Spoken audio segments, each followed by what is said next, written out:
Incorporating a metal bead into a fly design is one of many ways to add a little weight to a fly. Because beads don't stick out from the hook shank, they don't catch on vegetation and other structure as easily as dumbbell or bead chain eyes.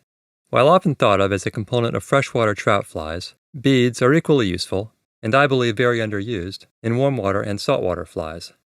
While lead dumbbell eyes are available in many colors with painted-on eyes, beads are typically available only plated or painted in a solid color. I like to add eyes to some of the flies I tie with beads, which means I have to paint them myself. Painting eyes on beads is easy. You'll need some enamel paint, a pencil-length dowel rod or two, and a way to hold the beads. Larger beads fit well on round toothpicks, sliding over the point and getting stuck as the toothpick widens. I use a piece of closed-cell foam with evenly spaced holes to hold the toothpicks.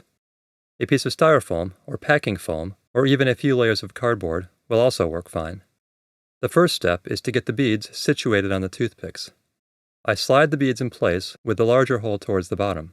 This makes the beads more stable and, because they will slide lower on the toothpick, gives me more room to add a smaller bead above. With the beads in place, it's time to add the base color, which in this case is red. I use a long stick to transfer some paint out of the jar onto a plastic lid. This is Tester's Gloss Enamel Model Paint, which is available from craft and hobby stores in a variety of colors.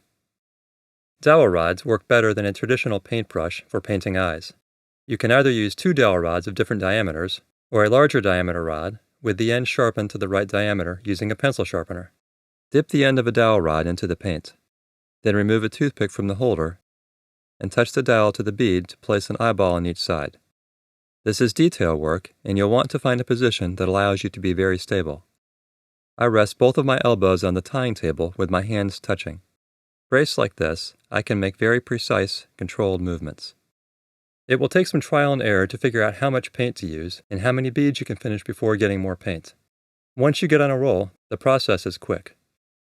If you add too much paint, you can dry off the dowel on some scrap paper or a paper towel, and use the dry dowel to pull excess paint from the bead.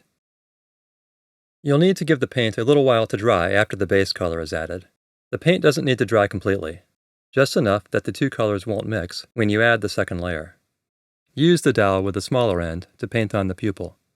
There's a balance between how much paint you have on the dowel and how lightly and for how long you touch the dowel to the bead. Experiment to see what works for you.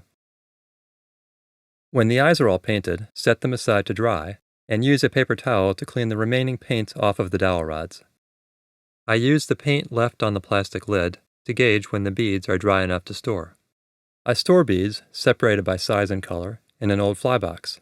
This keeps them organized and easy to identify when I'm ready to tie flies.